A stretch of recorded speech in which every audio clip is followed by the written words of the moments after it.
കേൾക്കാൻ പോകുന്ന വചനം വളരെ വളരെ പ്രധാനപ്പെട്ടതാണ്. ഇത് ശ്രദ്ധയോടെ നിങ്ങൾ കേൾക്കുമെന്ന് ഞാൻ വിശ്വസിക്കുന്നു. അതായത് നമ്മളെല്ലാവരും പ്രഭാതത്തിൽ എഴുന്നേറ്റ് ഈ വചനം കേട്ടു. പ്രഭാതത്തിൽ മർക്കോസിൻ്റെ സുവിശേഷം 1:35 അവൻ ആദിരാവിലെ എഴുന്നേറ്റു. രാവിലെ എന്നല്ല, ആദിരാവിലെ എഴുന്നേറ്റ് ഒരു വിജന സ്ഥലത്തേക്ക് പോയി. അവിടെ ഏറെ നേരം പ്രാർത്ഥിച്ചു.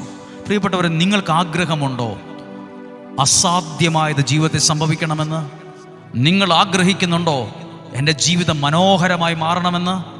എന്നാൽ അതിരാവിലെ എഴുന്നേറ്റ് പ്രാർത്ഥിക്കണം. അതിന് ഒരു വചനം പരിചയപ്പെടുത്തി പ്രാർത്ഥിക്കുകയാണ്. ജ്ഞാനത്തിൻ്റെ പുസ്തകം 16-ാം അധ്യായം 25, 26, 27, 28, 29 വാക്യങ്ങളാണ്. ഈ വചനം വായിക്കുമ്പോൾ നമ്മളൊരു പ്രധാനപ്പെട്ട കാര്യമാണ് പറയാൻ ഉദ്ദേശിക്കുന്നത്. അതുകൊണ്ടാണ് അല്പം ആമുഖം കൂടിപ്പോയത്. 25-ാമത്തെ വാക്യം,